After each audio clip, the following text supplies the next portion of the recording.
భారతదేశంలో భారతీయులను హీనంగా చూస్తారు, ఇంగ్లాండ్లో భారతీయులను సమానంగా చూస్తారు. ఇది ఎలా సాధ్యం? అణచివేతకు గురి అయితే అణగారిపోయిన వాళ్లను హీనంగానే చూస్తారు అనే సత్యం సుభాష్ బాబుకు బోధపడింది. ఒకసారి అతడు స్వామి వివేకానంద రాసిన ఒక ఆర్టికల్ చదవడం సంభవించింది. ఆయన మార్గంలోనే నడవాలి అని గట్టిగా నిర్ణయం తీసుకునే అంతగా ప్రభావితం చేసింది. తన తండ్రి ఆంగ్లేయులకు నమ్మకమైన వాడు, సుభాష్ను కూడా అలానే ఉండమనేవాడు. కానీ సుభాష్కు ఇది నచ్చేది కాదు.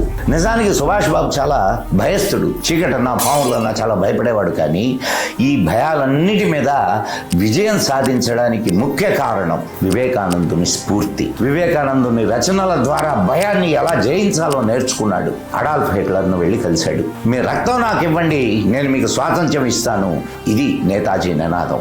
వివేకానంద శిష్యుడు ఎప్పటికీ హింసావాది కాలేడు.